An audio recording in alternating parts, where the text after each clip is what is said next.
Je voudrais dire que je ne suis pas un juriste fou. Je ne suis pas comme Afflelou avec ses lunettes. Je ne fais aucune illusion sur le fait que changer des institutions politiques, passer d'une république à une autre au niveau de la Constitution, résoudrait la plupart de nos problèmes. Bien sûr que non.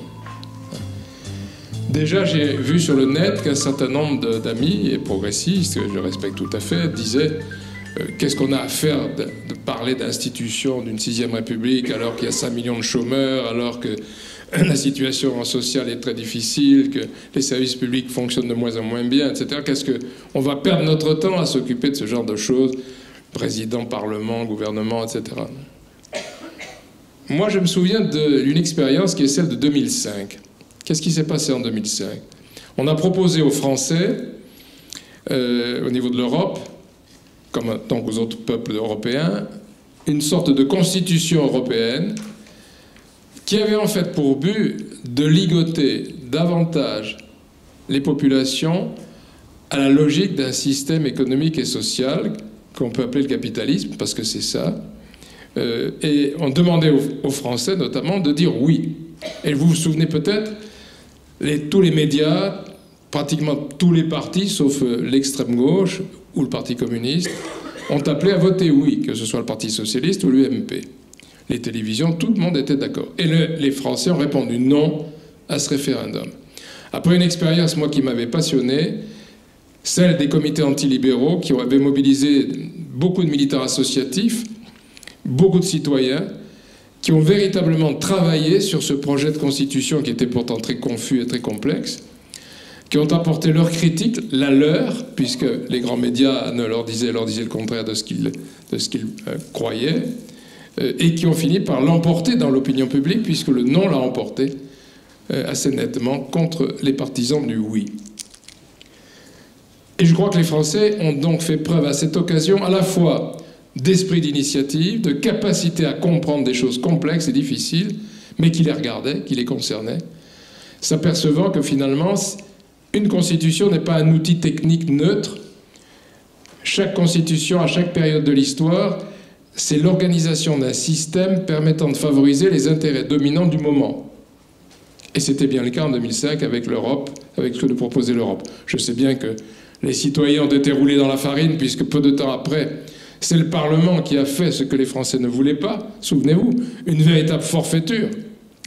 On a contredit ce que pensaient les citoyens au niveau simplement d'un vote parlementaire, et ce qui avait été refusé au niveau populaire a été accepté au niveau parlementaire. Je crois qu'une constitution, c'est un outil technique, mais un outil permettant de défendre certains intérêts ou au contraire de combattre d'autres intérêts. Et je crois donc que s'intéresser à une 6e République, prenant le contre-pied radical de la 5e, ce serait une bonne chose, permettant aux citoyens de se réapproprier la vie publique, la vie politique, alors que depuis quelques décennies, on s'efforce de tuer le politique, de commettre un véritable meurtre en désintéressant les citoyens de la République, parce que les citoyens ont le sentiment de ne pas pouvoir embrayer sur la réalité, ont le sentiment que leur opinion ne compte en rien, et qu'en conséquence, ils se désintéressent, se détournent pour s'occuper de leurs propres affaires particulières, comme si le politique ne s'intéressait pas à leurs propres problèmes.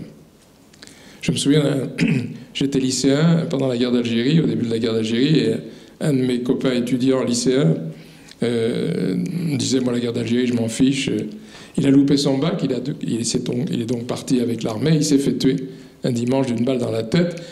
Il ne s'intéressait pas à la politique, mais la politique s'est intéressée à lui, très directement, par une balle dans la tête. Et c'est à peu près ce qui nous arrive si nous ne nous intéressons pas à la vie publique, à la vie politique. Elle s'intéresse à nous, par de multiples manières, soit en nous faisant les poches, c'est le cas avec la fiscalité inégale et injuste, soit en nous manipulant le cerveau et en nous dictant finalement ce que nous devons croire et devons penser, ce qui dans les deux cas nous réduit à un statut de demi-esclave, de demi-serf. Alors je crois que cette 5e République a fait son temps. Certains commencent à le dire, commencent à le penser, et nous essayons d'initier une discussion là-dessus. Je ne me fais pas d'illusions, c'est pas demain qu'on va instaurer la 6e République. C'est peut-être pas après-demain, mais il serait utile qu'un courant se développe pour s'interroger sur l'utilité qu'il y aurait à mettre en place un nouveau système de vie politique, de vie sociale, qui passerait par une 6e République profondément différente de la 5e. La 5e, vous savez, avait fait le procès de la 4e, lorsqu'elle s'est établie en 58. Elle avait dit la 4e, des gouvernements instables, souvenez-vous, pour les plus anciens, 14 gouvernements successifs de la libération à 1958, incapacité à régler le problème algérien. C'était du folklore, parce que pendant cette 4e République qui a été dénoncée si violemment, s'est passé ce qu'on a appelé les 30 Glorieux, c'est-à-dire une reconstruction de la France, de son économie, de sa vie sociale extrêmement efficace. Quant à la guerre d'Algérie, elle a duré autant de temps sous la 4e que sous la 5e, puisqu'elle s'est terminée en 62 avec les accords d'Évian, c'est-à-dire 4 ans après la naissance de la 5e République, c'est-à-dire à peu près l'équivalent de ce qui s'était passé sous la 4e. Mais c'est la règle du jeu. Chaque république, chaque régime dénonce le régime précédent. Eh bien, nous allons faire la même chose, parce que je crois que c'est légitime. Chaque constitution, d'ailleurs, prend plus ou moins le contre-pied de la constitution qui précède. Depuis la Révolution française, c'est à peu près le cas systématiquement. Cette 5e République, elle est marquée de pathologies politiques très graves. Elle est le résultat d'une synthèse entre des ambitions personnelles, d'une personnalité historique, entre les événements de la guerre d'Algérie, entre les intérêts des milieux d'affaires préoccupés surtout de l'Europe. Et ça a permis de mettre en place un système qui allait sacraliser ce que j'appelle moi le chef de l'État, et non pas le président de la République. C'est un chef de l'État, beaucoup plus qu'un président de la République, et va imposer par des mécanismes variés un bipartisme qui a été destructeur du pluralisme politique en France, puisqu'elle a imposé cette alternance dont se gargarise aujourd'hui Marine Le Pen en disant l'UMPS, avec une part de vérité. Ces deux partis, un parti de droite et un parti social-démocrate, ont alterné aussi dans le système, faisant que, au bout d'un certain temps, toutes les recettes ont été épuisées et plus personne ne croit à quoi que ce soit. Puisqu'il n'y a aucune alternative possible, du moins, il y a des alternances sans alternative. On change de majorité et pourtant la pratique est la même. Quelle différence aujourd'hui? Je crois que l'UMP, par exemple, aujourd'hui est très inquiète, puisque pratiquement elle n'a rien à dire de plus que ne fait le PS. Et qu'est-ce que ça débouche? Ça débouche sur quoi? Sur une sorte de désabusement général. Bon, finalement, ils s'en sortent ni les uns ni les autres, voire la critique va plus loin. Ils se gavent tous les uns à part les autres. Ils se répartissent les rôles, ils se répartissent les fonctions, et ils ne changent rien à la vie des Français. Car la politique, c'est tout de même ça, c'est le quotidien des Français. C'est pas un truc de sommet qui se passe à l'Élysée ou dans les palais nationaux. C'est la vie quotidienne des Français. C'est votre ou notre salaire. C'est notre ou votre retraite. C'est la sécurité sociale. C'est les services publics qui fonctionnent bien ou pas. C'est l'école qui est plus ou moins efficace, soit pour résorber les inégalités, soit pour fabriquer des vrais citoyens. C'est tout ça, le politique. Et si nous nous y intéressons pas, eux, ils s'intéressent à nous pour nous piétiner ou pour, de toute façon, nous larguer. Et plus il y a d'abstention, vous savez, plus ils sont indifférents à l'opinion. Regardez, l'abstentionnisme, comme ça a été dit à juste titre, ça croît régulièrement à chaque élection, dans toutes les élections, depuis la présidentielle jusqu'au municipal. Or, on en parle le soir des résultats, mais le lendemain, c'est déjà terminé, on passe à autre chose. On s'accommode très bien de l'abstentionnisme, puisque finalement, on sait que, à la limite, il vaut mieux que quelques jeunes consomment du cannabis plutôt qu'ils s'engagent à la jeunesse communiste ou au front de gauche. Ma foi, politiquement, c'est moins grave, ça a moins de conséquences.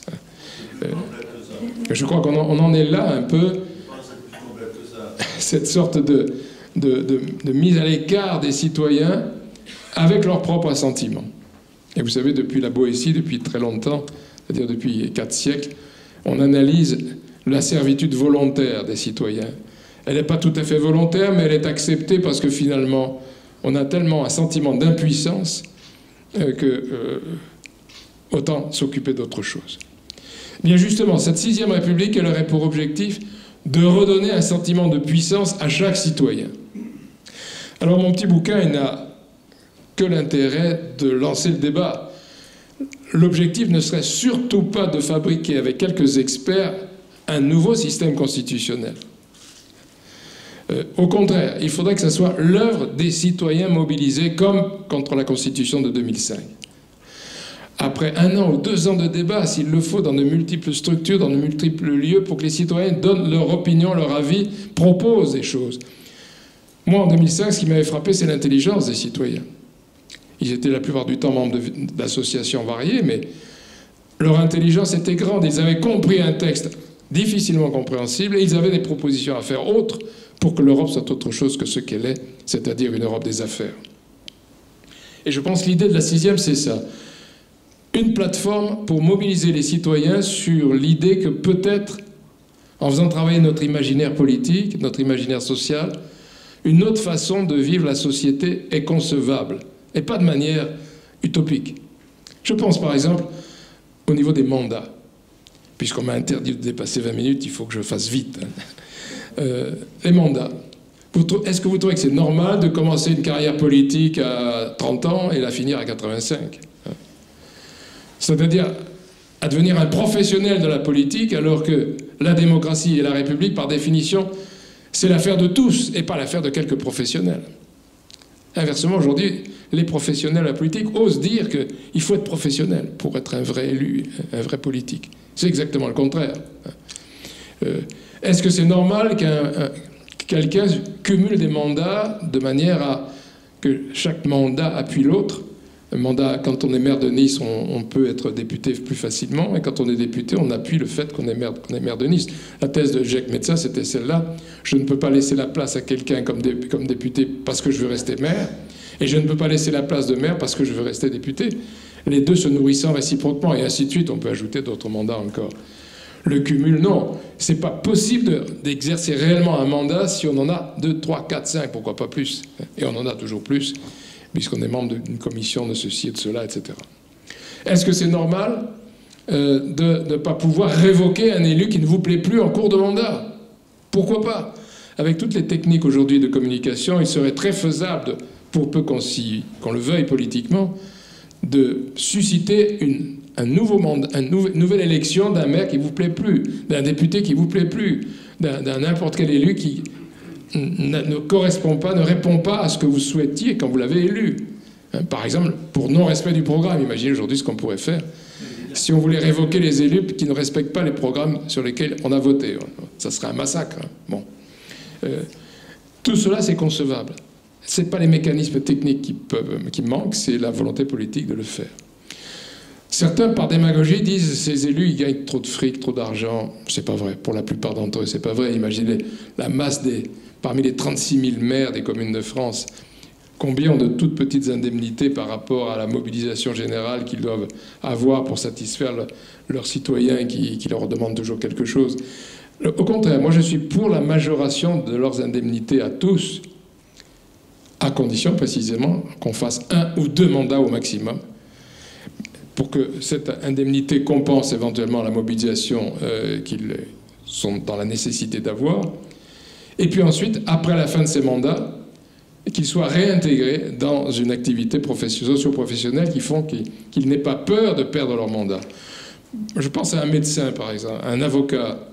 S'il est élu pendant 5 ans ou 6 ans dans un mandat, s'il en fait 2, c'est encore plus, il a perdu toute sa clientèle. Il doit recommencer à zéro ou presque après 10 ans de mandat, par exemple. Qu'un médecin, par exemple, soit recasé dans un CHU, dans un établissement hospitalier, que l'avocat soit intégré dans la magistrature, etc. Que l'on puisse recaser des gens pour que, finalement, être responsable politique, c'est faire son tour de bête, son tour de rôle, et puis après on cède la place à un autre citoyen qui prend le relais, et on n'en paie pas le prix. Mais croyez bien qu'un élu, imaginez un élu de 10, 20 ans, ou 25 ans, ou 30 ans, comme ça arrive très souvent, qui perd son mandat, il risque de devenir clochard. Et il risque de perdre absolument tous les acquis qu'il avait pu avoir parce qu'il n'a plus aucune possibilité. J'imagine, je suis conseiller général communiste pendant 20 ans, et dans mon CV, pour trouver un boulot, je dis j'étais conseiller général communiste. Je ne suis pas sûr que ça favorise les portes pour qu'elles s'ouvrent devant moi. Je crois qu'il faut inventer des mécanismes qui permettent de renouveler et les mandats, et les responsables élus, et la citoyenneté, pour que cette citoyenneté soit véritablement active, pour qu'on se sente concerné, parce qu'on a l'impression de pouvoir peser. sur les décisions. Actuellement, je crois que nous sommes dans une démocratie du bavardage.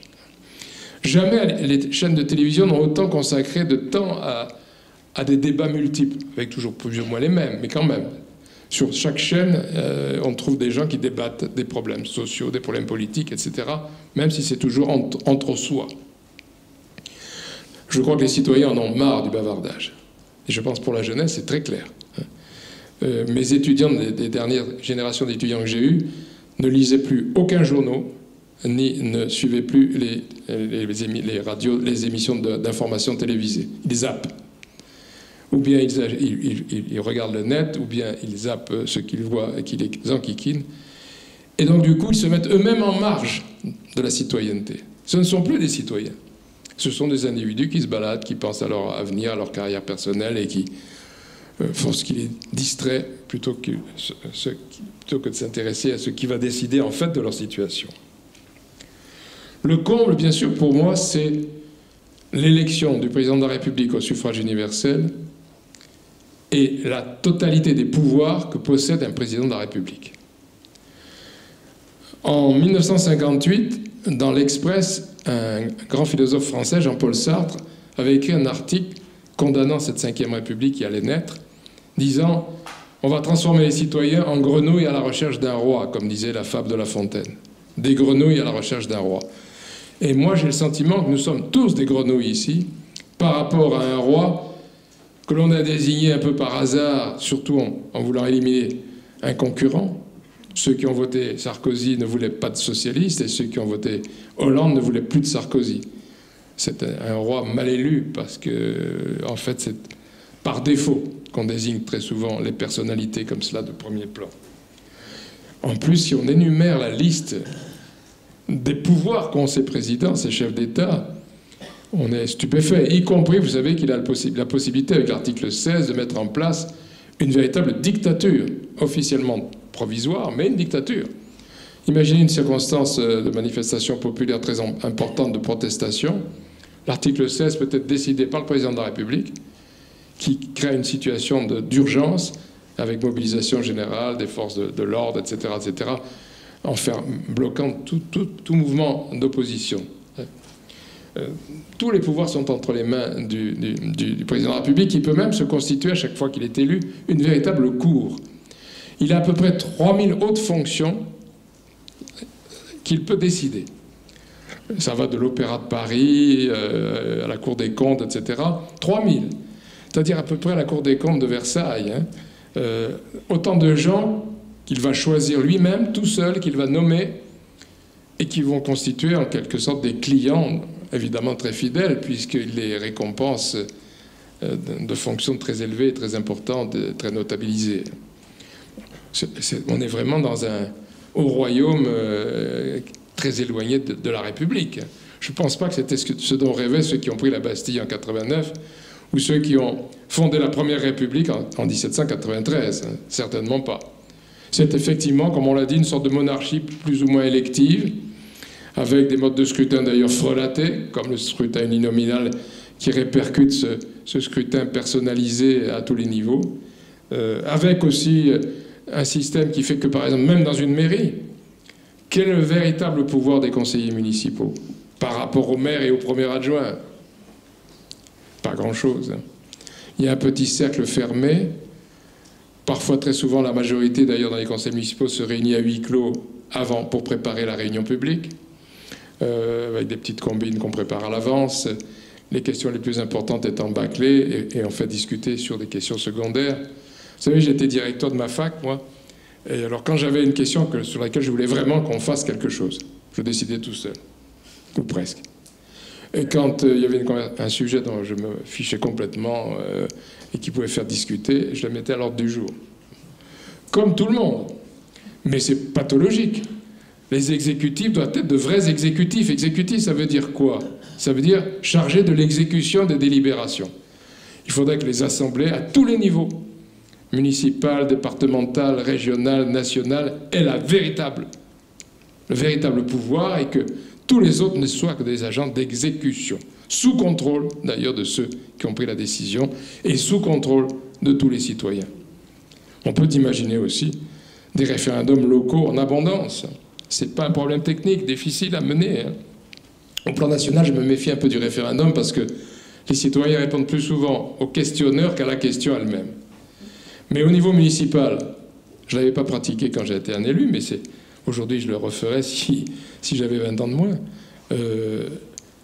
Est-ce qu'un maire ou une majorité d'un conseil municipal peut décider qu'un gymnase est plus important qu'une piscine? Moi, j'ai aucune opinion à avoir déterminante sur un sujet pareil, sauf si j'ai des petits intérêts avec une entreprise de travaux publics qui m'arrangerait une petite affaire. Mais ça, c'est un autre problème. Mais sans ça, on peut très bien consulter la population et lui donner le pouvoir de décider sur toute une série de grands projets municipaux. Parce que là, je crois que les citoyens sont d'ores et déjà tout prêts à le faire. Ils savent s'il faut rebitumer les trottoirs, ou bien faire changer le sens de la circulation, ou bien créer un parking, ou bien faire doubler l'école, etc., etc. C'est tout à fait dans la compétence des municipalités. Et vous savez que dans certains pays, il existe des comités de quartier qui ont un budget autonome sur lequel, c'est le cas de Porto Alegre, par exemple, au Brésil, où on peut décider, où les citoyens du quartier peuvent décider d'une partie du budget qui est à leur disposition pour leur propre quartier. Voilà ce que j'appelle, moi, une vraie démocratie vivante, et non pas une sorte de démocratie sous prétexte que règne une certaine liberté. On a beaucoup parlé de la liberté ces temps-ci. Je me méfie, moi, de ce mot, parce que, comme quelqu'un a dit, la liberté a fait tous les métiers. Comme chacun peut y mettre le contenu qu'il veut, tout le monde est pour la liberté. Moi, je suis pour la devise républicaine, liberté, égalité et fraternité. Les révolutionnaires français savaient bien que les trois étaient indissociables. La liberté toute seule, ça ne veut rien dire. La liberté sans l'égalité, c'est une manipulation. Et la fraternité, c'est, par exemple, aujourd'hui, la sécurité sociale. Ce sont les services publics qui sont des salaires indirects. La sécurité sociale, c'est une révolution extraordinaire. Il n'y a rien de plus extraordinaire qui n'ait été créé en 1945 par Ambroise Croizat, un communiste entre parenthèses, qui a mis en place donc un système de solidarité sociale lorsqu'on est en difficulté physique, etc., etc., comme le système d'assurance chômage. Moi, je ne donne pas beaucoup d'avenir, si le régime continue, à la sécurité sociale, pas plus qu'au mouvement mutualiste, pas plus qu'à tout ce qui institutionnalise la fraternité. Il y a des compagnies d'assurance qui sont au coin du mur, au coin des rues, et qui guettent la chute de la sécurité sociale, qui guettent la chute, la faillite des mutuelles, pour récupérer leur portefeuille. Parce que là, ils sont une... Vous savez que le budget de la sécurité sociale, le budget social de la nation est plus important que le budget de l'État. Donc c'est une affaire fabuleuse. Il y aura toujours des malades, il y aura toujours des victimes sanitaires, et en conséquence, c'est une source de profit inépuisable. On peut très bien imaginer un système mal fichu à l'américaine, qui existe là-bas, puisqu'ils n'ont jamais pu instaurer un système de sécurité sociale, même pas Obama qui l'avait à son programme. Un système où il resterait, comme la CMU, une sorte de protection minimale pour les plus démunis, et puis tous les autres, ils se débrouilleront, avec les autres compagnies d'assurance, et à prix fort, bien sûr, et à prix fort, avec des possibilités d'être viré quand vous avez une maladie trop grave. Hein. Alors je pense, je disais les plus démunis, mais peut-être aussi, on conservera la sécu pour les maladies chroniques très lourdes, un cancer, etc. Et puis tout le reste, la majorité des cas, ça sera chacun comme il le voudra. Vous savez déjà, la plupart des jeunes aujourd'hui ne se mutualisent plus. Ils trouvent que c'est trop cher pour eux. Donc quand ils ont un coup dur, ils n'ont que la sécurité sociale, et la sécurité sociale ne couvre pas tout. Les mutuelles, du coup, n'ayant plus que des anciens ou presque dans leur rang, ont des situations financières de plus en plus compliquées, puisque les personnes âgées dépensent davantage pour leur santé que les personnes jeunes. Ils n'ont plus les jeunes pour couvrir les anciens, il n'y a plus que des anciens pour se couvrir eux-mêmes. L'issue logique, c'est la faillite. Et pour la Sécu, ça sera la même chose. Donc, nous avons besoin d'une fraternité, nous avons besoin d'une égalité, nous avons besoin de la liberté, les trois étant indivisibles et indissociables. Si on veut isoler chacun des cas, aucun cas ne fonctionne bien. Et donc, en fait, la 6e République devrait être très techniquement précise sur la liberté, l'égalité et la fraternité, pour que ce soit une vraie constitution populaire, une constitution pour les citoyens, après qu'elle ait été faite par les citoyens, et non pas une sorte de régime plaqué d'en haut par quelques experts et ratifié plus ou moins consciemment par les citoyens à l'occasion d'un référendum. Vous savez qu'on a sondé les citoyens français après le référendum de 1958 qui a approuvé la Constitution prévue par les équipes gaullistes. 10% des Français avaient réellement lu le projet de Constitution qu'ils ont adopté. 10%. Évidemment, à l'université, pour étudier la Ve République, on passe à peu près 1 an avec les étudiants pour qu'ils la comprennent. Là, on a demandé, après quelques jours de campagne électorale, aux Français, êtes-vous pour ou contre le projet de Constitution qu'on a élaboré? Oui, qu'ils ont dit les Français. Ils ont dit qui? Ils ont dit oui au général de Gaulle, ils n'ont pas dit oui à la Constitution. Ils ne savaient pas ce que ça voulait dire, ils ne savaient pas ce qu'il y avait dedans. Et on ne peut pas leur reprocher, puisque rien n'a été fait pour la faire connaître. La 6e, il faudrait que ça soit l'œuvre des citoyens. Hein, l'œuvre des citoyens. Il ne faudra surtout pas la confier à des gens comme moi, d'un petit groupe de soi-disant experts qui vont se réunir dans un cabinet bien fermé, qui vont concocter leurs petits produits, et puis qui vont le balancer ensuite par le relais des partis politiques.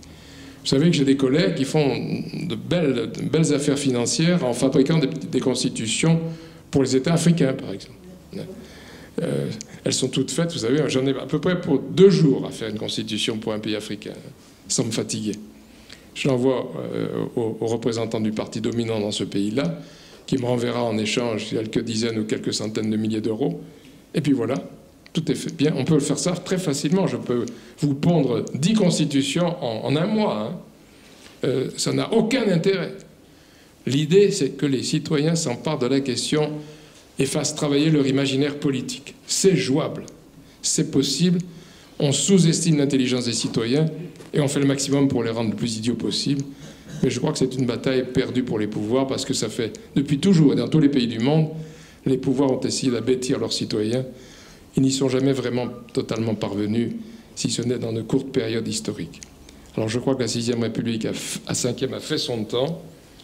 La 6e peut commencer à être l'objet d'une réflexion, d'une interrogation, en vue d'une mobilisation pour peut-être demain ou après-demain un nouveau régime. On l'aurait bien mérité, on l'a déjà bien trop attendu. Merci.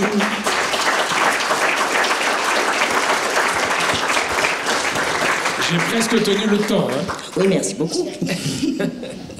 Bien, ben, écoutez, la parole maintenant est à la salle. Le micro va circuler. Évidemment, dans le bouquin, j'ai essayé à chaque partie d'être le plus encore discrètement, mais il se développe un mouvement pour la 6e République, dont je fais partie d'ailleurs. J'espère que ce mouvement finira par rassembler suffisamment de gens pour qu'on puisse avancer encore sur ce terrain. J'ai déjà eu quelques contacts avec des gens qui appartiennent au Front de gauche et qui veulent réfléchir ensemble sur ce projet éventuel. Sur la mobilisation qui vient de se produire, je suis très partagé, moi. Je pense que parmi les millions de manifestants, on n'avait jamais vu ça en France. Hein. Les arrière-pensées étaient très nombreuses. Hein. Quand je sais qu'il y a même eu une manifestation républicaine à Cannes, je m'inquiète un peu plus encore. Je ne suis pas sûr que ce soit un bastion de la République et que la Croisette ait accueilli souvent des manifestations républicaines. Mais enfin, tout peut arriver. Je crois que sont descendus dans la rue des gens extrêmement différents les uns des autres. Ça fait... Pardon. Par rapport à Cannes, il y a eu en 68 5000 manifestants. On a christianisé la laïcité. Moi qui suis athée, de père en fils, on vit au rythme chrétien, on vit selon les valeurs chrétiennes, on célèbre les fêtes chrétiennes, etc., etc. En fait, on vit dans une société chrétienne qui est théoriquement tolérante à l'égard de ceux qui ne le sont pas. Point final. Je ne suis pas sûr qu'on entende souvent les libres penseurs, par exemple, dans les émissions qui devraient être réservées aux philosophies et aux croyances. J'entends tous les dimanches le culte bouddhiste, le culte protestant, le culte catholique, etc. Les libres penseurs, ils doivent passer tous les 2 mois, ou tous les 3 mois, j'en sais rien. Pourquoi? Au nom de quoi? Est-ce que je suis obligé d'être chrétien dans une société chrétienne? Je pense que la laïcité, on l'a un peu oubliée. Par ailleurs, je pense à autre chose, c'est que la laïcité aujourd'hui, ça doit être d'abord la séparation de l'État et de l'argent. Ça serait une nouvelle laïcité à inventer. On n'en est pas là.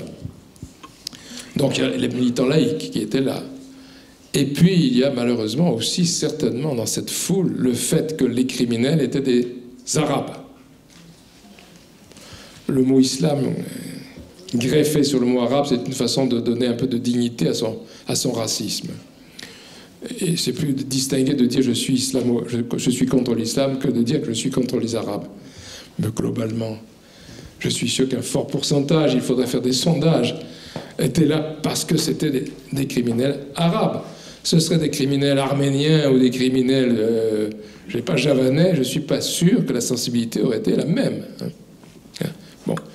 Donc dans cette foule magmatique, il y avait beaucoup de gens avec des arrière-pensées, des préoccupations différentes. Un certain nombre de manifestations ont, d'une certaine manière, rattrapé le coup. Je pense à l'humoriste à l'évêque, qui a été, à mon avis, excellent, à la fois parce qu'il a dit des choses que d'autres n'ont pas dit, mais aussi parce qu'il a lancé comme chant de ralliement à tous le chant des partisans italiens.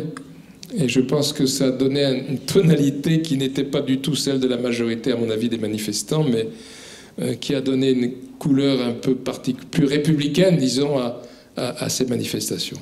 Mais il y a une deuxième chose qui m'inquiète, moi, dans cette mobilisation générale,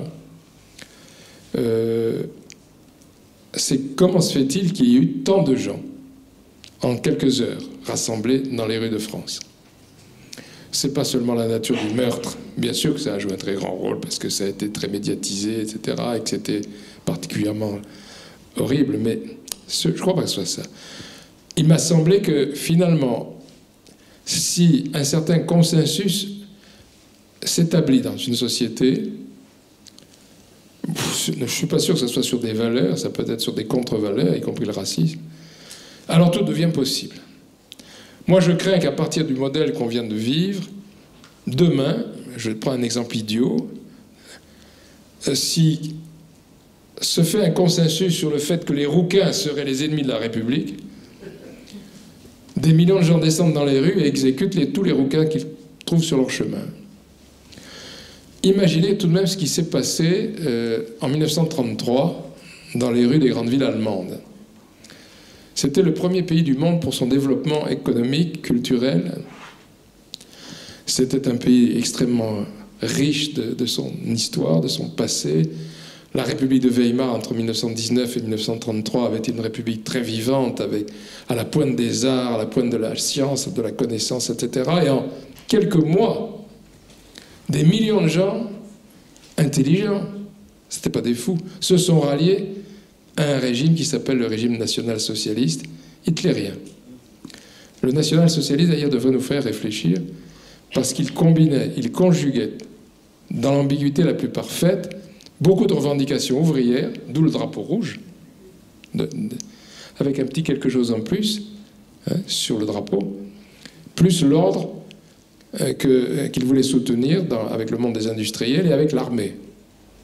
Cette conjugaison de l'armée, de l'industrie lourde allemande et d'un certain populisme ouvrier a donné un magnifique résultat, un consensus pour avoir une autre Allemagne avec un leader charismatique, n'oubliant jamais que si les nazis ont acquis le pouvoir, c'était grâce à l'alliance avec un parti de droite classique qui s'appelait le Centre catholique, et que Centre catholique plus le Parti national-socialiste, ça a fait le régime nazi. Et je ne pense pas que les Allemands étaient tous fous, débiles ou délirants ou analphabètes. Au contraire. Ils ont suivi parce qu'ils avaient le sentiment qu'il se passait quelque chose d'important pour eux et que tous ensemble, on allait pouvoir faire une grande Allemagne. Sans oublier que sur les ceinturons des soldats allemands, il y avait « Dieu est avec nous ». Dieu est toujours quelque part avec tout le monde. C'est pour ça sans doute que je suis athée aussi. Il y a une critique terrible, c'est une parenthèse. Je respecte les croyants parce que ça ne me concerne pas, mais je ne sais pas si c'est Nietzsche qui a dit ça ou quelqu'un d'autre. La seule excuse de Dieu, c'est qu'il n'existe pas. Parce qu'étant donné ce qu'il accepte sur cette planète, vraiment, il est bien tolérant, lui. Voilà. Une question là-bas, Marie. d'accord. Pour que les citoyens puissent participer à des assemblées, qu'elles soient locales ou nationales, la vraie question, c'est de savoir quels seraient leurs assistants techniques. Et rien n'empêcherait que dans les mairies, comme à l'Assemblée nationale ou au Sénat ou ailleurs, je ne sais pas d'ailleurs si le Sénat a besoin d'être conservé, mais il faudrait qu'il y ait un appareil technique qui permette aux élus précisément de continuer à vivre normalement en s'appuyant précisément sur leur appareil technique. Ça existe plus ou moins, mais pas suffisamment. Et puis les fonctionnaires de ces institutions représentatives sont en fait sous le contrôle plutôt de l'exécutif que des autres élus. Et même pour se faire servir quand on est un simple élu, par exemple, un simple conseiller municipal, par des agents de l'administration municipale, sans passer par le maire, c'est pas si simple que cela. C'est compliqué, oui. Donc, je pense que si on entoure ces élus d'un appareil technique satisfaisant, si chaque élu pouvait bénéficier d'une liste de consultants à sa disposition, qu'il pourrait d'ailleurs lui-même désigner, je crois que les élus pourraient jouer leur vie de citoyens ordinaires et leur vie d'élus et de représentants simultanément. Ce n'est pas des questions techniques. Ce que je voudrais essayer de persuader, c'est que ce sont des questions politiques. Est-ce qu'on veut quelque chose d'autre que ce que l'on connaît, ce à quoi on est habitué, ou bien est-ce qu'on continue comme cela? Et si on continue comme cela, dans 10 ans, il y aura des élections qui se feront avec 10% des électeurs. Plus personne ne s'y intéressera. Ça ne dérangera pas ceux qui seront élus avec 10% des électeurs. Mais ça dérangera la démocratie et la République, je crois. Bon, pour faire un lien avec la mise en chemin du nazisme, tel que vous le disiez. Pour son programme, fait les poubelles de tous les autres partis. Et il les met en stock et puis il les présente comme si c'était cohérent. Ça ne veut pas du tout dire que ce sont des imbéciles, ça veut dire qu'ils sont d'abord des tacticiens. Et moins ils en font, d'ailleurs, plus ils gagnent d'influence. Hein. C'est le signe d'une vie politique assez particulière, puisque si je ne fais rien, je gagne en influence, si je fais quelque chose, je perds en influence. Mais vous savez, quand vous écoutez Philippot, qui était quelqu'un d'intelligent, je crois, hein, et de cultivé, il ressemble beaucoup à ceux que l'on appelle les SA en Allemagne, c'est-à-dire la gauche du parti nazi qui a été éliminée par les SS, c'est-à-dire par l'équipe hitlérienne, lorsque les choses sont devenues sérieuses, c'est-à-dire lorsque le pouvoir hitlérien s'est installé. Parce que le programme social des SA, c'était un programme très avancé, hein, qui n'était pas radicalement distinct du programme du Parti communiste allemand qui venait d'être interdit. Hein. Si vous lisez un bouquin qu'on ne trouve plus que chez les bouquinistes, le bouquin des frères Strasser. Strasser, c'était l'intellectuel un peu des SA. Il décrit les revendications sociales qu'il soutient.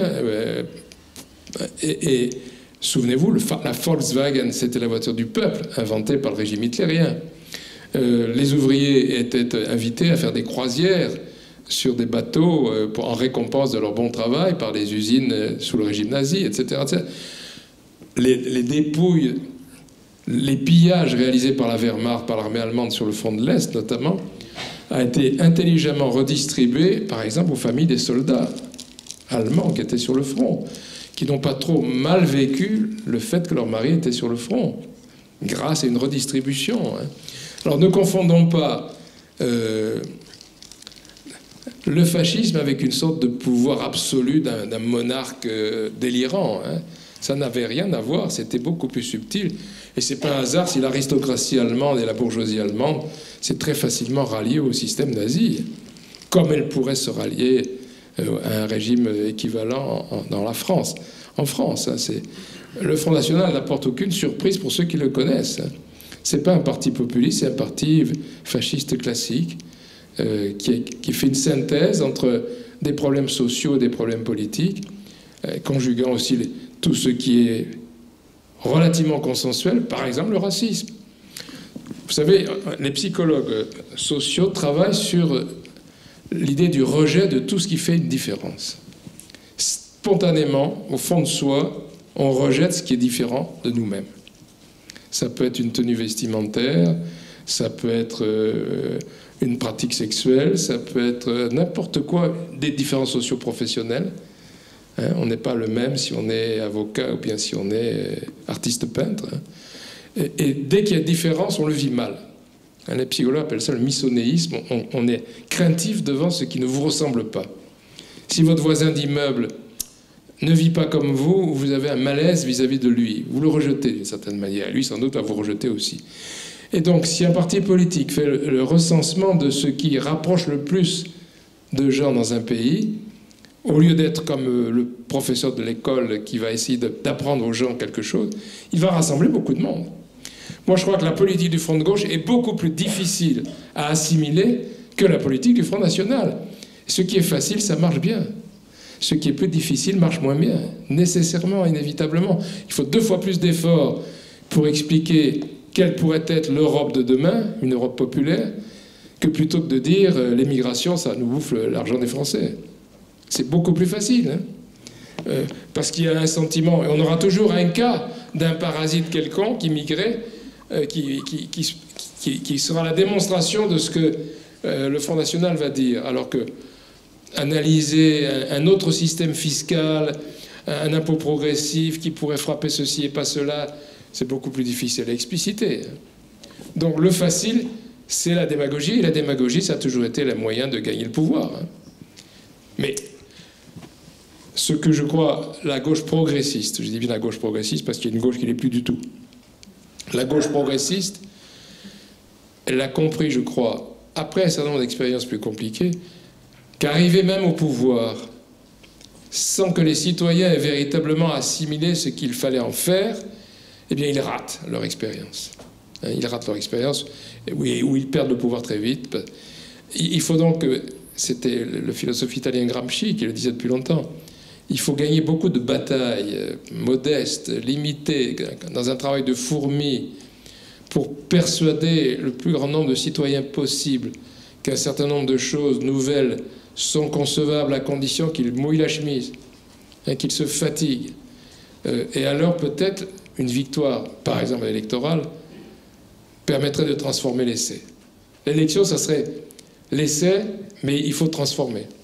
Et si on ne transforme pas, ça reste nettement au-dessous du niveau nécessaire. Et imaginez les adversaires qu'on a en face aujourd'hui. Ce n'est pas le Front National, ce n'est pas l'UMP qu'on a en face.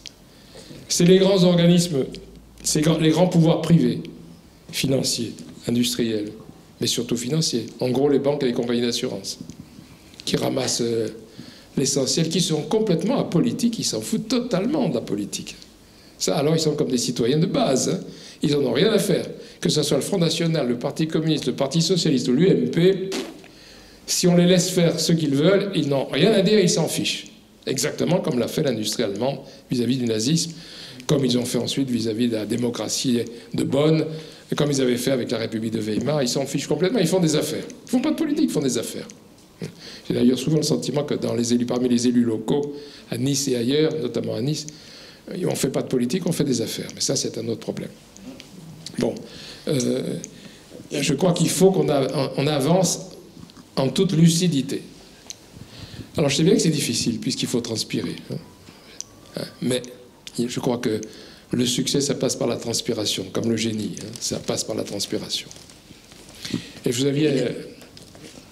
quel est cet humoriste anglais très connu, Oscar Wilde, qui disait « Le socialisme, ça serait bien, mais ça prend trop d'après-dîner. » Trop de temps. Et d'une certaine manière, je pense que c'est un des obstacles que nous rencontrons. Hein. On a d'ailleurs changé les horaires des réunions, c'est pas un hasard, mais il faut quand même les faire pour apprendre. La priorité, c'est apprendre. La deuxième priorité, c'est apprendre. La troisième priorité, c'est apprendre pour comprendre. Oui. Je me la pose aussi, hein, mais comme beaucoup pensent. Hein, ce qui est sûr, c'est qu'il faut continuer avec ce qu'on connaît déjà.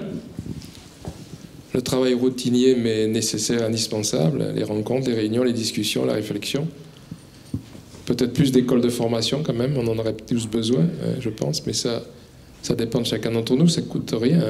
Il y a des gens qui sont prêts à donner des formations et d'autres prêts à les recevoir. Il suffit de les organiser. Mais en même temps, je crois qu'il faut inventer des choses nouvelles. Et inventer des choses nouvelles, c'est peut-être les jeunes qui peuvent le faire. Inventer des choses qu'on ne connaît pas encore, des pratiques qu'on ne connaît pas, notamment par le relais du net.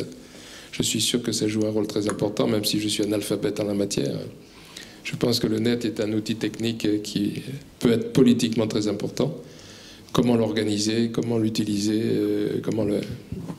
C'est pas moi qu'il faut demander ça parce que j'y connais pas grand-chose. Mais de surcroît, regardez la Grèce. Hein, il se passe des choses importantes en Grèce et dimanche, on va savoir si c'est vraiment très important. Du jour au lendemain, tel ou tel événement, on vient de le voir avec le massacre qui a eu lieu à Paris, les gens se mettent en mouvement, sans qu'on sache vraiment très clairement pourquoi. Moi, je me souviens de mai 68, parce que celui-là, je l'ai plus vécu que les événements de la semaine dernière. Du jour au lendemain, on a vu partout des mouvements se développer, dans les hôpitaux, à la SNCF, dans les écoles, les universités, dans les entreprises, partout. Des gens qui ne bougeaient pas du tout, qui ne vivaient rien, qui subitement ont voulu participer à quelque chose. Qu'est-ce qui avait bien pu déclencher ça? Alors il y a des mystères historiques, hein, donc je crois qu'il ne faut pas non plus être pessimiste parce qu'un incident, un événement, quelque chose qu'on ne maîtrise même pas le jour où ça se produit, provoque une sorte de raz-de-marée qui embarque les gens parce qu'ils ont subitement conçu quelque chose d'autre que ce qu'ils vivaient jusque-là. Combien de vies ont changé en mai 68? Pas seulement des vies publiques, mais des vies privées. Des gens qui se sont aperçus qu'ils étaient à côté de quelqu'un qui n'était pas à leur place, qui vivaient un métier qui n'était pas celui qu'ils souhaitaient, et à l'époque on pouvait changer plus facilement, etc., etc. Je crois que l'histoire a plus d'imagination que nous. Alors, essayons de faire travailler la nôtre d'imagination, mais pensons qu'à travers, depuis des millénaires, les hommes qui vivaient une période n'étaient pas forcément conscients des choses qui se produisaient dans leur période qu'ils ont traversée. Vous savez qu'on parle beaucoup de la Renaissance au XVIe siècle, Renaissance en Europe, idées nouvelles, etc., un peu comme le XVIIIe siècle. Mais tous les intellectuels du XVIe siècle racontaient, écrivaient que leur époque était catastrophique, qu'il ne se passait rien, que tout allait mal. Or, ça a été historiquement une phase de renaissance. Hein? Bon, alors au XVIIIe, ça a été différent parce qu'on a vécu la Révolution française, etc., etc., Voltaire, Rousseau, bon. Mais nous ne savons pas, ne sommes pas forcément conscients de la phase historique que nous traversons. Alors, il y a notre travail, notre transpiration, c'est capital. Et puis, ensuite, il y a l'histoire qui improvise. Ce qui est sûr, c'est qu'en mai 68, les forces militantes qui avaient préparé, en fait, ce mai 68 sans s'en apercevoir, n'ont pas saisi ce qu'il se passait. Moi, le premier. Et ça, c'est terrible. Ne pas avoir prévu ce qu'on avait semé. Vous avez le droit, bien sûr. Moi, j'ai vécu, j'étais le premier étonné, les militants étaient les premiers étonnés de voir fleurir de nouveaux militants autour d'eux, de voir des rapports de force nouveaux s'établir, alors que nous, on avait transpiré, on avait été besogneux dans ce qu'on avait essayé de faire. La gauche en 68, elle a loupé 68. Oui. C'était des mecs d'extrême gauche, comme moi. Le PC a freiné, le PC à l'époque. Mais c'est exactement ce que je viens de dire. Écoutez-moi. Écoutez-moi, je peux vous parler, je peux voir des affiches. Qui a 68, ça a été un mouvement culturel. Culturel à la base, culturel. Les arts déco, le PC. Il faut ne pas être surpris par une mobilisation qu'on pourrait commencer à susciter, hein, pour une raison ou pour une autre. Ça a été qui? Ça a été le premier mec en face quoi? Il a réuni tous les mecs du RPR, il a fait venir des trains, il y avait 1 million de personnes. Vous voyez, voilà. Et là, tous les gens étaient sur Charlie, mais les gens ils n'achètent pas Charlie. À Grasse, il y a, je vais vous dire combien c'est vendu de Charlie avant les événements. Oui. Depuis 10 ans. Il y en a 2 au kiosque. Mais c'est sûr. 2 au fond de moi. C'est ce que je disais tout à l'heure. Hein. Un à Saint-Jacques, 2. Vous illustrez tout ce que j'ai essayé de dire, hein, depuis le début, pratiquement. Hein. Il faut être prêt.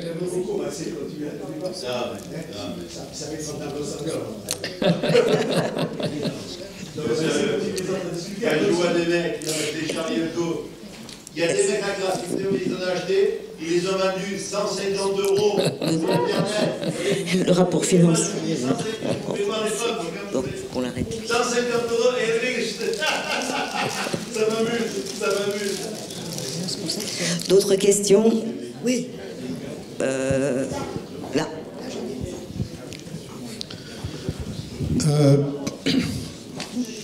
Restez simplement 2 minutes par rapport à 68. Vous disiez l'histoire est imprévisible. C'est si vrai que en 67, Viançon-Pontet, dans un éditorial fameux du Monde, avait dit « La France s'ennuie ». Alors, je crois que au début de votre intervention, vous avez dit le mouvement pour la 6e, c'est une chose, mais est-ce que... Enfin, certains de nos amis disent « Moi, ce qui m'intéresse, c'est la vie quotidienne, c'est le salaire, c'est la retraite, c'est... » Je crois que la difficulté de l'opération, c'est effectivement d'articuler les deux. Comme vous avez dit, le changement de constitution, c'est un outil pour que les citoyens se réapproprient effectivement leur quotidien. Leur citoyenneté. Leur citoyenneté, tout bêtement, et qu'on réintègre de cette façon tout un tas de personnes qui ont abandonné, sont laissées de côté. Et comme ils sont laissés de côté par les politiques, ces politiques ne s'intéressent plus à eux. La politique de la ville s'est terminée depuis longtemps. Enfin, il y a eu beaucoup d'argent qui a été dépensé, mais où est-il passé? On ne sait pas. En fait, c'est vrai qu'il faut qu'il y ait, en même temps que cette exigence d'une nouvelle République, il faut que dans un même mouvement, ça soit appuyé par tout un tas de mouvements, des associations, des syndicats, et je crois que c'est la combinaison des deux qui permettra de sortir du cadre actuel et d'ouvrir de nouveaux chemins. Tout à fait.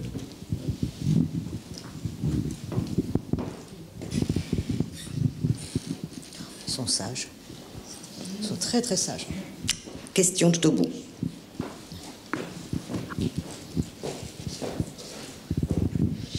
Bonjour Monsieur Charvin.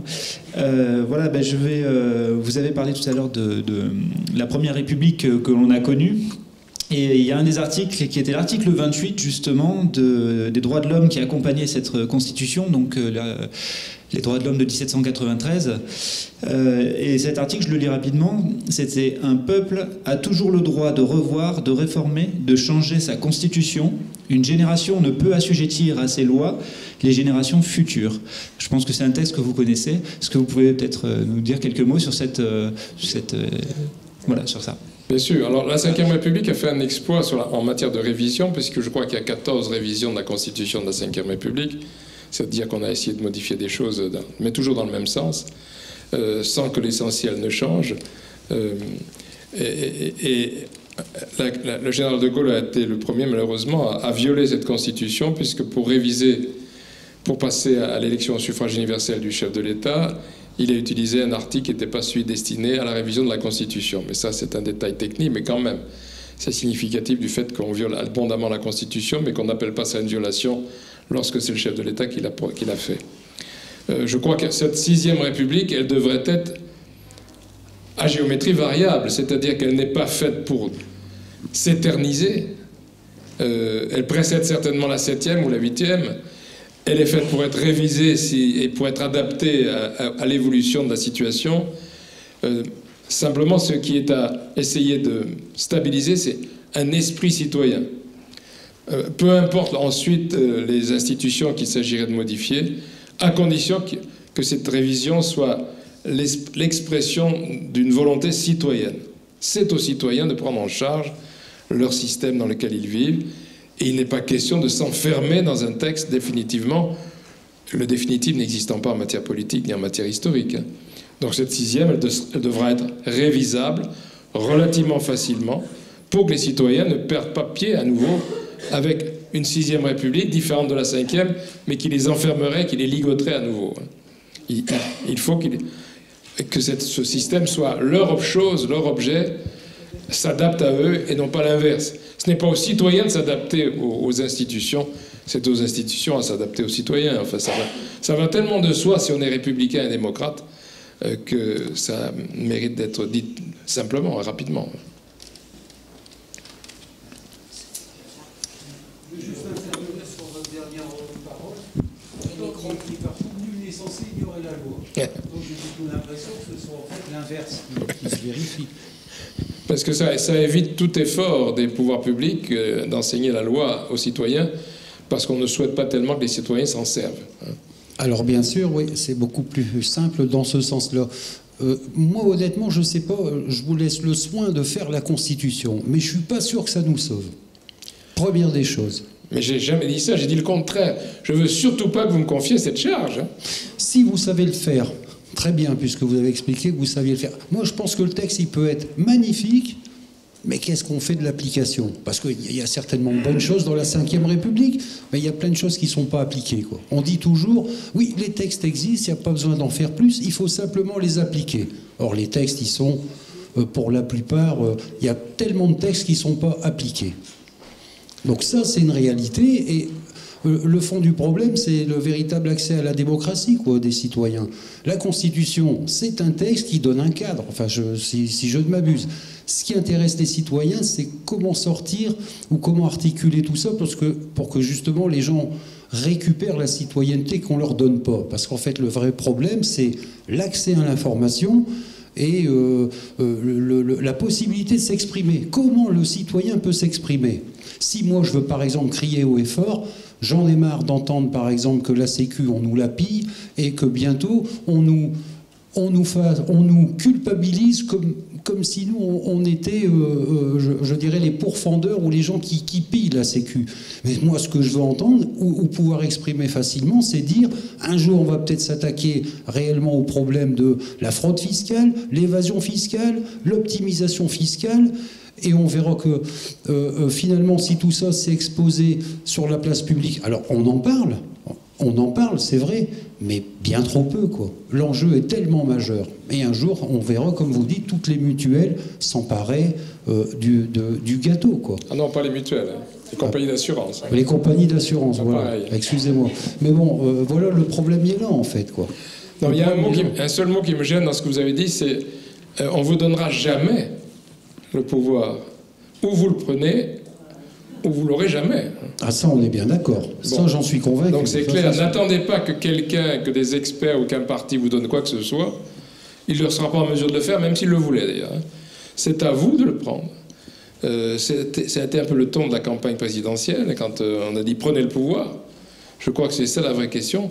Prenez le pouvoir là où vous êtes, sur le lieu de travail, dans votre quartier, dans votre immeuble, petit à petit, en vous imposant par le fait que vous connaissez mieux le problème que les autres, que vous savez les expliquer aux autres. C'est ce petit travail de fourmi pour le moment que nous avons à notre disposition. Mais techniquement, par ailleurs, ne vous inquiétez pas, il y a toujours la possibilité, s'il y avait une volonté politique, d'organiser, par exemple, la libre expression des citoyens. Il n'y a aucune règle du jeu qui impose, par exemple, que les médias laissent s'exprimer dans un certain nombre de temps, sur un certain espace de papier journal ou d'émissions de radio, de télé, la parole aux citoyens. Mais tout ça, c'est faisable, c'est possible si on le veut. Vous savez comment, à un moment, le Monde quotidien, le journal Le Monde, avait une tribune libre. Tous les jours, il y avait quelqu'un, un citoyen, qui écrivait ce qu'il voulait. On a été quelques profs à envoyer des papiers qui n'étaient jamais publiés. Alors, on a interrogé la rédaction, en disant comment ça se fait, vous avez un article un tel, il y a 3 mois, vous ne l'avez pas publié, il y a 4 mois, vous ne l'avez pas publié, il y a 15 jours, vous ne l'avez pas publié. La réponse était toute simple. On a une telle quantité de papier qu'on choisit ce que l'on veut publier. Et il n'y a rien qui impose à un journal de publier le courrier des lecteurs, par exemple. Hélas, même pas dans la presse qui est la plus proche de moi. Je trouve qu'on pourrait très bien imposer par une loi, par une disposition de principe, que lorsque les citoyens s'adressent à un média, le média lui laisse une place qui serait réservée, avec éventuellement un listing, voilà les gens qui se sont manifestés, voilà dans quel ordre ça va passer. Techniquement, on peut tout imaginer, tout est possible, à condition de le vouloir, c'est-à-dire à condition de l'imposer.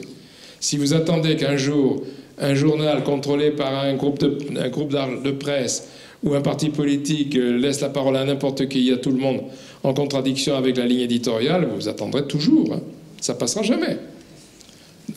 Donc, quand je parle constitution et droit, ça veut dire on va imposer le droit des citoyens et non pas on va imposer aux citoyens le droit. Et c'est faisable. Et si on organise les services publics, par exemple, si on les constitutionnalise, si on dit que dans la loi qu'une classe efficace, elle ne peut pas avoir plus de 20 élèves, et il faudrait en avoir 15 ou 10 d'ailleurs pour qu'elle soit récupérable, pour que tous les gosses soient récupérables, eh bien ça sera de la loi, il faudra l'imposer. Si les collèges, regardez, on vient de parler d'une réforme de l'école, on va demander simplement aux profs d'en faire un peu plus et mieux. Très bien, pourquoi pas. Hein. Mais il faudrait peut-être aussi leur donner plus de moyens et de meilleurs moyens pour que l'enseignement soit efficace. Si vous voulez faire de la récouperation sociale par le biais de l'école, il ne faut pas que la classe ait 30 gosses. C'est impossible. C'est même pas la peine d'en parler, c'est même la peine de faire du baratin. Doublons le nombre de profs, divisons par 2 les élèves en classe, et vous verrez que les 2 tiers des gosses seront récupérables. Tous ceux qui s'occupent d'ailleurs de la formation scolaire d'appui, d'appoint, en plus de l'école, ont des tout petits groupes de travail, c'est comme ça qu'on les récupère. La mutuelle à laquelle j'appartiens a organisé des groupes de soutien scolaire comme ça dans les quartiers difficiles de Nice. Et les groupes des groupes de récupération sont des groupes de 5 élèves. Il y a un prof, c'est-à-dire un étudiant de fin d'études, pour 5 élèves. Et les bilans que l'on dresse, depuis ça fait maintenant 10 ans qu'on fait ça, hein, le bilan qu'on dresse, c'est que sur les 5 élèves, qui sont en perdition en général, hein, dans ces collèges difficiles, il y en a 3 qu'on récupère et qu'on réinsère dans le cursus scolaire normal et qui va s'en sortir. 3 sur 5, c'est déjà pas mal. Hein. Mais il faut des petits groupes de travail de 5 pour un prof. Hein, on vient de dire que pour un individu qui menace l'ordre public, il faut 20 policiers. On n'a pas dit combien il fallait de profs pour sauver les gosses en difficulté. Moi, j'aimerais bien qu'on fasse le parallèle. Hein. Si on veut récupérer les gosses en difficulté pour qu'ils ne deviennent pas n'importe qui et n'importe quoi, il faut mettre les moyens aussi. Hein. Comme pour les policiers. Hein.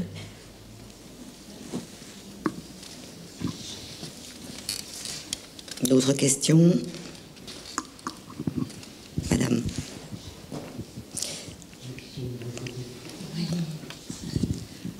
Oui, moi je vais intervenir pour faire une annonce, ce qui est une espèce de démonstration de l'exercice de la démocratie et de notre citoyenneté. À savoir, vendredi prochain à Antibes a lieu une réunion qui concerne les problèmes de l'eau, qui est une réunion préparatoire à la grande rencontre euro-méditerranéenne de l'eau qui aura lieu à Marseille le 5 et le 6 février. Et il serait très important qu'il y ait le maximum de monde vendredi prochain à Antibes, à la salle des associations, où Gérard Piel interviendra, où il y aura le président de Haut Bien Commun PACA, et où il y aura aussi Jean-Michel Bourdillon qui interviendra au titre du MNLE 06.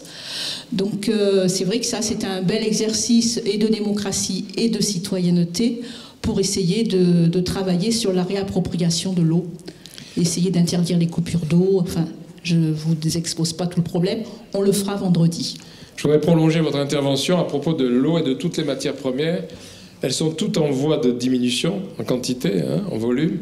Par exemple, il y a pour 70 ans encore de pétrole, pour 80 ans d'aluminium, etc. Et le problème donc de ce rétrécissement des ressources vitales pour les économies et pour les pays va provoquer des problèmes de partage de plus en plus inextricables. Et évidemment, comme d'habitude, le risque, c'est de provoquer des guerres. Car si des richesses deviennent rares, les plus forts vont vouloir les garder pour eux-mêmes en éliminant les plus faibles.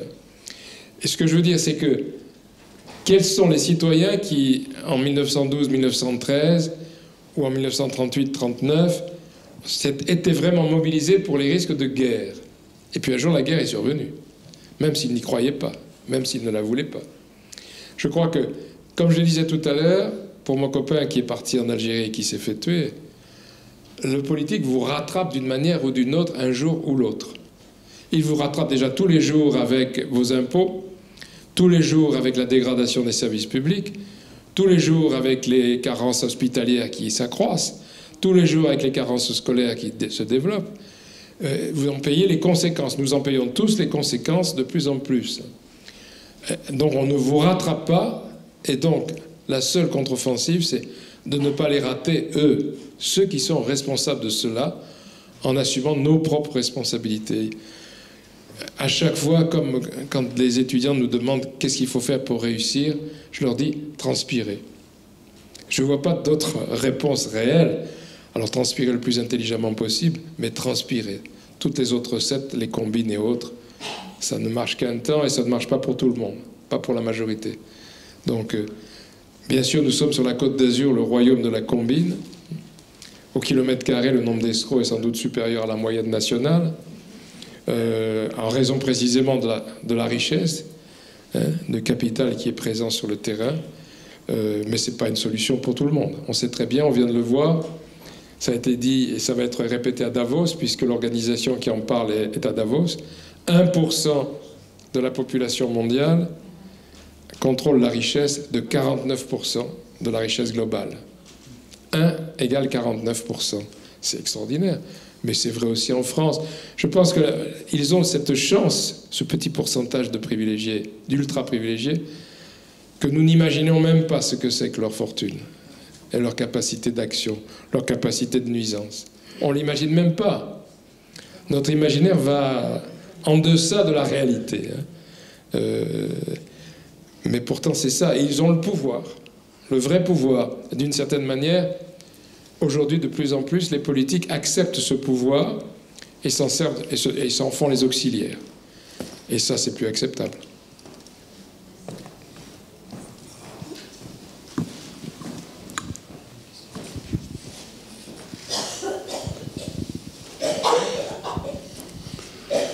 C'est vrai que c'est plus acceptable, mine de rien. Jusqu'à quel niveau l'homme est capable je dirais, d'engranger ce genre de... C'est vraiment une mauvaise nouvelle, quoi. 1% des gens qui détiennent 49% du capital mondial ou du PIB mondial. C'est honnêtement insultant. À tous les gens qui meurent de faim, c'est une insulte. Parce qu'au-delà, il faut projeter aussi... c'est quoi le chemin sur Terre de l'humanité, quoi. Je veux dire, parce qu'à cette vitesse-là, il n'y en aura plus et bientôt, quoi. Moi, honnêtement, je suis extrêmement pessimiste, quoi. Pour ma part, je suis pessimiste, quoi. Pour mes enfants, je suis pas optimiste du tout, quoi.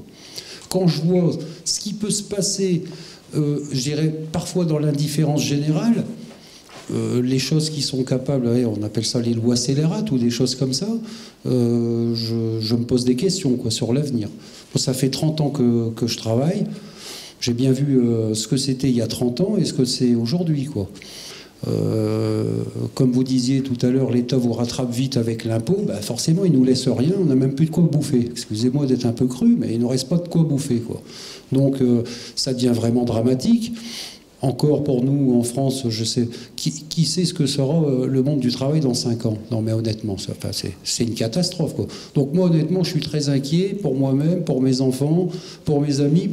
Et puis je me pose souvent la question, je me dis, l'accès à la comme vous dites, il faut pouvoir influer sur les politiques. Mais les politiques dirigeantes, comme vous dites, ils nous laisseront jamais la possibilité de nous exprimer. On est bien d'accord. C'est pas dire influer les politiques, c'est dire être politique soi-même. Être politique soi-même. Soit, mais bon, être politique soi-même, il faut pas être unique. Il faut être dans le collectif, quoi. Ça veut dire qu'il faut se mobiliser. Alors, en 2 mots, il faut tenir le pavé. Voilà, il faut tenir le pavé. Parce que, moi, je n'aurais pas ce pessimisme-là. Hein. Je crois que chaque époque de l'histoire a été une époque où il y a eu des crises. La crise, c'est un état quasi normal des sociétés comme des hommes. Hein. On est tous en crise tout le temps et la société est en crise aussi. Mais c'est produit aussi à chaque fois une sortie de crise, une issue. Regardez, imaginez si vous étiez en 40 ou 41 et vous n'acceptiez pas le régime nazi et l'occupation et la collaboration. Vous entrez dans la résistance en 41 ou en 42. Vous n'avez aucune perspective de succès. C'était une histoire de fou d'entrer dans la résistance. Une histoire de fou. Qui pouvait prévoir qu'en 44-45, ça serait la libération et la victoire de la résistance? Personne. Surtout pas les résistants, qui étaient les plus lucides. Pourtant, il s'est produit quand même cette libération et cette résistance. Je crois que Qui pensait le 13 juillet, je crois, 1789, à la prise de la Bastille le 14 juillet 1789, c'est-à-dire l'occupation de la prison qui était installée à Paris? Très peu de gens. Qui pensait que la République allait s'instaurer en 1791-92? Presque personne. La République, c'était un truc complètement inconnu, après 1000 ans de monarchie. Et pourtant, elle s'est produite. Je crois que l'histoire a plus d'imagination que nous, et il se passe des choses qui font qu'à la veille de la chute finale, il se passe quelque chose d'autre et on rebondit.